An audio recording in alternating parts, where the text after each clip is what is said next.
Assalamualaikum warahmatullahi wabarakatuh. Perkenalkan, nama saya Incira Yumna Kisdianti. Saya akan mempresentasikan mengenai proposal saya, yaitu hubungan kejadian trauma dengan depresi perinatal di Rumah Sakit Muhammadiyah Lamongan. Untuk pendahuluannya, jadi depresi perinatal ini adalah gangguan emosional pada wanita yang dirasakan selama masa kehamilan ataupun 4 minggu setelah melahirkan, menurut Ayers et al. Tahun 2016. Nah, jadi apa sih yang membedakan depresi perinatal dan juga depresi prenatal dan depresi postpartum? Jadi yang dibedakan adalah masa periodenya. Jika pada depresi perinatal, periodenya itu dirasakan oleh seorang ibu pada saat kehamilan dan juga setelah melahirkan.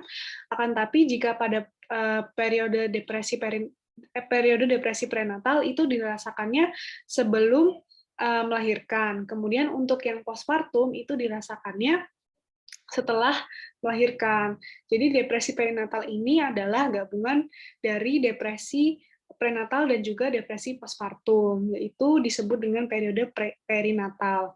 Kemudian menurut penelitian yang sudah dilakukan Bauman pada tahun 2020, sekitar 9,7% sampai 23,5% wanita hamil ini mengalami gejala depresi perinatal di dunia. Angka ini tentunya juga lumayan signifikan dalam ranah kesehatan mental. Kemudian 51 dari 966 ibu hamil atau postpartum pernah melakukan percobaan bunuh diri yang disebabkan oleh gangguan mental yang dimiliki, menurut Grigoriadis et al. Pada tahun 2017. Nah, gangguan mental ini termasuk banyak seperti depresi, kemudian gangguan kecemasan, dan juga gangguan PTSD atau Post Traumatic Stress Disorder. Menurut Grekin tahun 2017, salah satu faktor yang dapat menyebabkan terjadinya depresi perinatal ini adalah riwayat trauma psikologis yang pernah dialami. Nah, trauma psikologis ini memiliki banyak sekali bentuk. Menurut Galbali, bentuk trauma psikologis yang pernah dialami oleh seseorang itu mencakup kekerasan fisik, kekerasan seksual, kecelakaan, baik kecelakaan kerja maupun kecelakaan kendaraan, seperti mobil, motor, kemudian juga ada bencana alam. Kemudian menurut penelitian McDonald dan juga Valentino pada tahun 2018, riwayat trauma yang dialami itu dapat menyebabkan peningkatan resiko seseorang untuk mengalami depresi perinatal. Jadi berdasarkan pertimbangan di atas, peneliti sangat tertarik untuk mengetahui hubungan kejadian trauma dengan depresi perinatal di Rumah Sakit Muhammadiyah Lamongan, terutama karena di Indonesia sendiri belum banyak yang melakukan penelitian mengenai hal ini, karena kebanyakan penelitian itu hanya meneliti di bagian depresi prenatal ataupun depresi postpartumnya saja, tapi sangat jarang sekali yang meneliti di depresi perinatal. Kemudian di Indonesia sendiri juga membicarakan mengenai kesehatan mental itu masih dianggap seperti sesuatu yang tabu. Jadi dengan adanya penelitian ini, saya juga ingin berharap bahwa semoga ibu-ibu di Indonesia itu bisa lebih merawat kesehatan mentalnya dan juga lebih untuk dapat melakukan deteksi dini dan pencegahan terhadap gejala depresi yang tidak diinginkan, seperti misalnya bunuh diri dan yang lain-lain. Jadi saya ingin supaya penelitian ini supaya bisa membuat untuk raising awareness pada ibu-ibu di Indonesia untuk lebih menjaga kesehatan mentalnya, khususnya pada ibu hamil. Kemudian untuk rumusan masalahnya, yaitu adalah apakah terdapat hubungan antara kejadian trauma dengan depresi perinatal.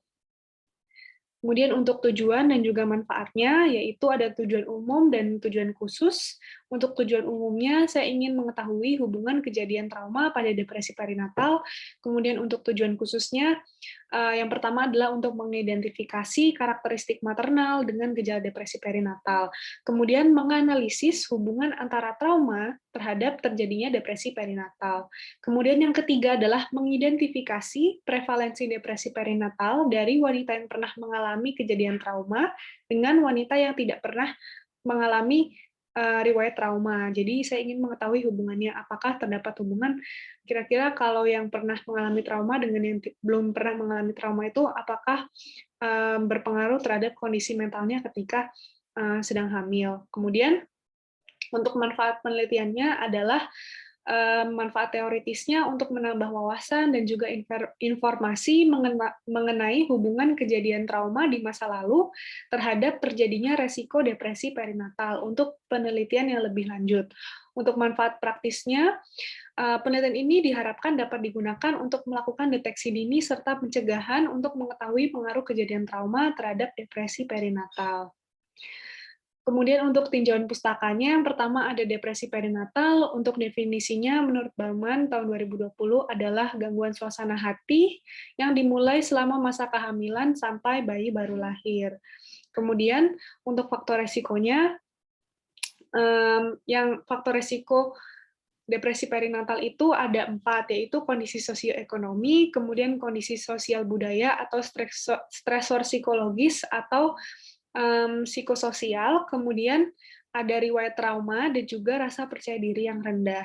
Nah, kalau dari kondisi sosioekonomi, menurut Ayers tahun 2016, yaitu ibu yang memiliki kondisi sosioekonomi yang rendah atau tingkat penghasilan yang rendah itu memiliki resiko lebih tinggi untuk memiliki depresi perinatal. Kemudian untuk kondisi stresor psikologis, yaitu ibu yang memiliki status single atau yang tidak memiliki pasangan atau memiliki minimnya dukungan dari pasangan, itu akan lebih tinggi untuk bisa mengalami depresi perinatal dibandingkan dengan yang mendapatkan support dari sosial budayanya. Kemudian juga kondisi sosial budaya ini sangat banyak sekali. Di Pulau Jawa sendiri juga banyak ibu yang memiliki pressure untuk memiliki anak, padahal misalnya beliau sendiri belum siap untuk memiliki anak, akan tapi karena pressure yang kuat dari keluarga untuk memiliki anak, jadi beliau memiliki pressure untuk memiliki anak tapi belum siap. Jadi kondisi sosial budaya juga sangat mempengaruhi.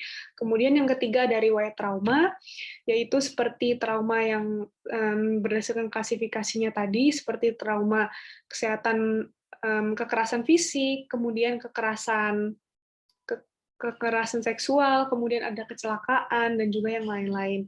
Kemudian rasa percaya diri yang rendah itu juga dapat mempengaruhi terjadinya depresi perinatal ini, karena merasa percaya diri yang rendah itu disebabkan oleh banyak faktor. Nah, bisa jadi seseorang tersebut itu adalah korban bully, atau misalnya dia juga memiliki riwayat trauma yang menyebabkan rasa percaya dirinya itu menjadi rendah. Nah, kalau misalnya rasa percaya diri ini rendah, otomatis akan berpengaruh pada kecerdasan interpersonal. Jadi ketika seseorang memiliki rasa percaya diri yang rendah, tentunya akan sulit untuk dia dapat berinteraksi dengan orang lain. Nah, secara otomatis akan berpengaruh dengan bagaimana dia akan berinteraksi dengan bayinya nanti, seperti itu.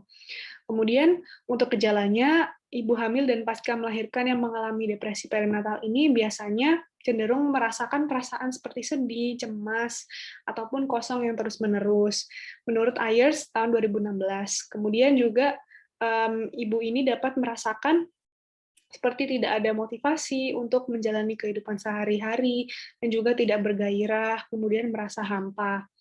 Kemudian untuk dampak dari depresi perinatal ini adalah wanita yang memiliki riwayat trauma akan lebih beresiko untuk mengalami depresi perinatal yang akan berdampak pada mood sehari-hari, kemudian pada gangguan kesehatan mental atau gangguan jiwanya, dan juga pada bayinya ketika bayinya sudah lahir. Akan berdampak pada bagaimana ibu ini dapat berinteraksi dengan baik dengan bayinya. Kemudian untuk trauma sendiri, definisinya adalah respon emosional seseorang terhadap suatu kejadian yang terjadi di luar kendali seseorang, menurut Bisonet et al. Tahun 2022. Jadi, trauma ini merupakan suatu respon emosional ketika sesuatu hal itu terjadi yang menyebabkan adanya perasaan syok dalam diri seseorang, tapi ketika syok itu seseorang merasa tidak bisa mengatasi hal tersebut, maka reaksi emosionalnya adalah bisa bermacam-macam gitu. Jadi untuk menurut klasifikasinya, yang pertama itu adalah akut, kemudian kronis, dan juga kompleks. Nah, ini menurut McDonald dan juga Valentino.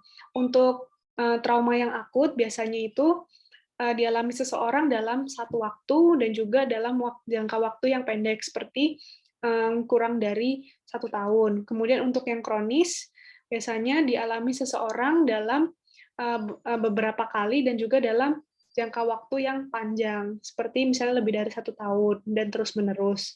Kemudian untuk yang kompleks sendiri itu trauma yang dialami seseorang atau respon emosional yang dialami seseorang yang merupakan gabungan dari beberapa peristiwa traumatis. Jadi seperti misalnya ketika seseorang mengalami kekerasan fisik dan kekerasan seksual secara bersamaan, atau misalnya mengalami kekerasan fisik dan juga bencana alam atau kecelakaan seperti itu. Jadi ada beberapa hal atau peristiwa traumatis yang akhirnya menyebabkan dampak yang signifikan pada seseorang. Kemudian dampak dari trauma ini pada ibu hamil bisa menyebabkan resiko terjadinya gangguan mental seperti depresi dan juga gangguan kecemasan. Ini menurut Cloitre et al. Tahun 2012. Kemudian untuk kerangka konseptual yang saya bikin untuk penelitian ini adalah, jadi yang pertama untuk gejala depresi perinatal ini, dia memiliki perasaan bersalah, perasaan tidak berharga, putus asa, atau tidak berdaya. Kemudian untuk faktor resikonya itu ada internal dan juga eksternal. Jadi untuk yang internalnya itu ada dari riwayat trauma, kemudian riwayat gangguan kesehatan mental, kemudian ada juga riwayat eating disorder. Kemudian untuk yang eksternalnya ada kurangnya support keluarga, tingkat penghasilan rendah, kemudian sosial budaya, dan juga minimnya fungsi keluarga. Kemudian untuk dampak trauma pada depresi perinatal ini, dia akan 5 kali lebih beresiko untuk memiliki gejala depresi dan 3 kali lebih beresiko untuk gangguan kecemasan. Ini menurut penelitian dari Erikson pada tahun 2017. Kemudian untuk klasifikasinya ada akut, kemudian kumulatif trauma, dan juga trauma kompleks. Nah, pada penelitian ini, variabel yang diteliti itu adalah dampak trauma terhadap depresi perinatal. Jadi yang variabel lainnya tidak diteliti. Kemudian untuk hipotesisnya, yaitu H1-nya terdapat hubungan kejadian trauma terhadap depresi perinatal di Rumah Sakit Muhammadiyah Lamongan. Kemudian untuk yang H0-nya yaitu tidak terdapat hubungan kejadian trauma terhadap depresi perinatal di Rumah Sakit Muhammadiyah Lamongan. Kemudian untuk metodenya, penelitian ini akan dilakukan dengan metode cross-sectional study, kemudian untuk populasinya itu adalah seluruh ibu hamil atau pasca melahirkan 1 tahun yang berpartisipasi dengan mengisi kuesioner di Rumah Sakit Muhammadiyah Lamongan. Kemudian untuk sampelnya adalah ibu hamil atau pasca melahirkan 1 tahun di Rumah Sakit Muhammadiyah Lamongan. Kemudian untuk kriteria inklusinya adalah ibu hamil atau pasca melahirkan 1 tahun dengan usia minimal 18 tahun yang melakukan informed consent. Kemudian untuk kriteria eksklusinya yaitu ibu hamil yang memiliki gangguan kesehatan jiwa berdasarkan riwayat medis atau gangguan neurologis seperti epilepsi, kemudian memiliki gangguan medis secara akut seperti demam atau COVID-19, karena hal ini dapat mempengaruhi hasil penelitiannya. Jadi dimasukkan ke kriteria eksklusi. Kemudian untuk besar sampelnya itu karena menggunakan sistem random sampling, jadi saya menggunakan rumus Lemaître yaitu Z kuadrat dikali P, kemudian 1 kurang P D kuadrat, didapatkan hasilnya adalah 217 orang. Kemudian untuk teknik pengambilannya itu pengambilan random sampling atau diambil secara acak. Kemudian untuk variabelnya ada variabel dependen dan juga variabel independen. Variabel dependen pada penelitian ini adalah depresi perinatal pada ibu hamil dan pasca melahirkan. Kemudian untuk variabel independennya adalah riwayat trauma pada ibu hamil dan pasca melahirkan. Kemudian untuk definisi operasional variabelnya adalah yang pertama ada variabel independen atau trauma, kemudian yang kedua adalah variabel dependen atau depresi perinatal. Jadi yang pertama dari yang trauma, seperti yang sudah saya jelaskan tadi, merupakan respon emosional pada jiwa setelah mengalami peristiwa yang sangat menakutkan atau menyedihkan dan dapat berdampak setelah kejadian tersebut terjadi. Cara pengukurannya adalah dengan memberikan kuesioner yang diisi oleh responden menggunakan Traumatic Event Questionnaire, yang hasil ukurnya adalah dalam bentuk pernah dan tidak pernah, kemudian skala ukurnya dalam bentuk nominal. Kemudian untuk yang dependen, yaitu depresi perinatal. Kemudian untuk definisi operasionalnya adalah depresi perinatal itu merupakan gangguan kesehatan mental, ya biasanya dimulai pada masa kehamilan dan juga setelah melahirkan. Kemudian cara pengukurannya itu saya akan melakukan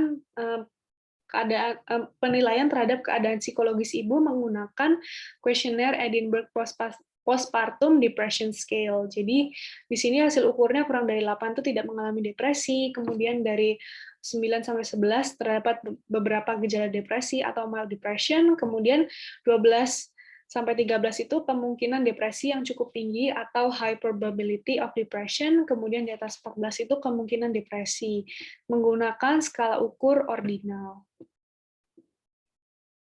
Kemudian untuk metode penelitiannya sendiri, yaitu instrumen penelitian menggunakan kuesioner Edinburgh Postpartum Depression Scale dan juga kuesioner Traumatic Event. Jadi pada kuesioner ini nanti responden akan saya minta untuk mengisi mengenai riwayat kejadian yang sudah dialami sebelumnya. Kemudian untuk waktu dan tempat penelitiannya di Rumah Sakit Muhammadiyah Lamongan pada bulan Juni sampai September 2022. Kemudian untuk prosedur pengumpulannya, penelitian ini dibagi menjadi 2 tahap, yaitu yang pertama tahap persiapan dan juga tahap pelaksanaan. Untuk persiapannya yaitu adalah persiapan seperti kuesionernya, kemudian melakukan perizinan dan yang lain-lain. Kemudian yang kedua langsung tahap pelaksanaan. Kemudian untuk alur penelitiannya, yang pertama melakukan perizinan di Fakultas Kedokteran Universitas Muhammadiyah Surabaya, kemudian meminta perizinan untuk melakukan penelitian di Rumah Sakit Muhammadiyah Lamongan, kemudian melakukan informed consent. Nah, dari informed consent ini akan ditemukan 2, yaitu kriteria inklusi dan juga kriteria eksklusi. Untuk kriteria eksklusi tidak diminta untuk mengisi kuesioner, akan tapi untuk kriteria inklusi akan diminta untuk mengisi kuesioner, yaitu kriteria inklusinya adalah wanita usia 18 tahun yang hamil atau pasca melahirkan 1 tahun. Kemudian saya akan meminta responden tersebut untuk mengisi kuesioner traumatic event dan juga melakukan analisis data dan akan menyampaikan hasil dan kesimpulan setelah itu. Baik, ini untuk daftar pustakanya. Alhamdulillah, presentasinya sudah selesai. Terima kasih. Wassalamualaikum warahmatullahi wabarakatuh.